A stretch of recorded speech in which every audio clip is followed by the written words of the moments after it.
Elle est repartie avec son père. Bon, expliquez-moi un peu, quel est le rapport de Farino avec les Corses? Oui, alors c'est de l'époque des concessionnaires, comme on dit, hein, lorsque le bagne, enfin les gens étaient venus, les Corses étaient venus au bagne, et puis ils ont été libérés sous condition, ils se sont installés, ils ont installé donc les Corses sur la commune de Farino et à Pau-Creux sur la commune de La Foix.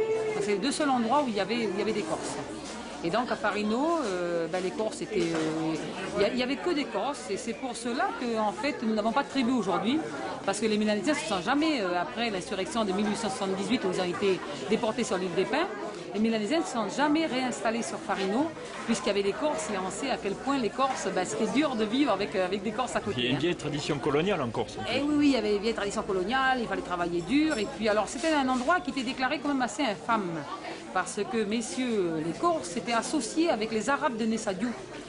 Bouraï, parce que en fait, le commerce se faisait transversalement avec Bouraï, en passant par le col de Boguel. Et les Corses étaient associés avec les Arabes et apparemment ça faisait des cas assez spéciaux, assez durs dans le coin. Et même la police pénitentiaire ne montait même plus à Farino pour régler les problèmes parce que c'était des zones vraiment, on va dire, entre guillemets, assez de grand banditisme. Voilà. Alors aujourd'hui, s'il y a des Corses qui habitent Farino toute l'année? Oui, maintenant toutes les vieilles familles corses comme Orezzoli, Poli, Mariotti, tout habitent Farino encore. Toutes les anciennes familles sont restées toujours à Farino. Et qu'est-ce qu'ils ont comme activité, les Corses? Alors ils ont de l'activité surtout d'agriculture, de petite agriculture avec de l'artisanat local. Voilà. D'accord. Et qu'est-ce qu'a apporté les Corses? Est-ce qu'il y a une empreinte de l'île? Oui, malheureusement, l'empreinte n'est pas spécialement jolie parce qu'ils sont réputés comme avoir le sang chaud. Donc ce sont des gens qui ont le tir rapide et qui ne sont pas toujours très agréables au premier abord. Mais grâce au marché de Farino que vous voyez aujourd'hui, on a pu en faire des gens ouverts et on va doucement, depuis une vingtaine d'années que nous avons installé ce marché, vers une ouverture, donc des gens qui s'ouvrent au tourisme.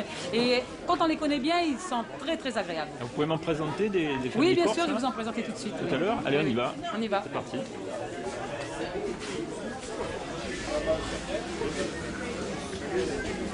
Allez, place aux touristes.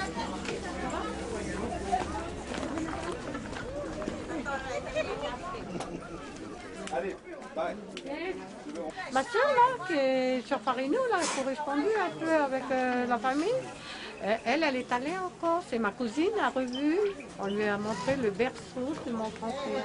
On a retrouvé. Alors, moi j'ai une question à vous poser, c'est... En Corse, il y a un endroit qui s'appelle Farinol.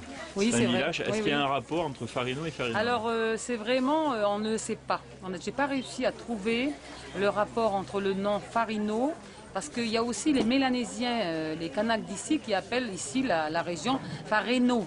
Alors, est-ce que le nom de Farino vient de la francisation du mot Fareno, ou est-ce qu'à l'époque, on disait les Farinos parce qu'il y avait des Corses qui connaissaient le village de Farino puis qui pensaient que ce village-là ressemblait au village de Farinol. Alors on n'a pas réussi à trouver encore... Alors nous allons fêter les 100 ans de Farino l'année prochaine.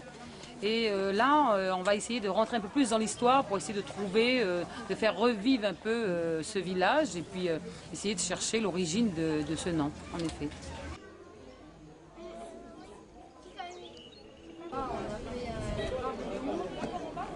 C'est un village un peu chaud, Farino. Il se passe des histoires un peu politiques spéciales, Oui, n'est-ce pas? des histoires, mais alors l'histoire, c'est Madame le maire qui va... Alors qu'est-ce qui se passe, Madame le maire, alors, au niveau politique? alors surtout à l'époque de l'ancien maire qui s'appelait vraiment Mariotti, qui était un vrai Corse pur et dur, il y avait de grandes rivalités, c'était les Mariotti et les Casanova. Alors Casanova était aussi au conseil municipal, et le conseil municipal c'était à l'époque 3 personnes. Alors il y avait Mariotti et Casanova qui s'opposaient tout le temps, et Mariotti a refait faire tout le col de Farino, a refait faire à la main pour ne pas passer devant chez Casanova. Alors les bagnards ont refait le col de Farino de l'autre côté de chez Casanova, une route ils ont mis 5 ans pour la faire, pour ne pas passer devant chez Casanova. Alors c'était la grande rivalité, les Mariotti et les Casanova. Et alors une fois, les Casanova a réussi à avoir la mairie 2 ans sur toute la mandature de 90 ans de Mariotti. C'était atroce, quoi. C'était vraiment la grande rivalité. Alors quand est-ce qu'il y a eu la paix? Il y a eu la paix quand le grand-père Mariotti est mort.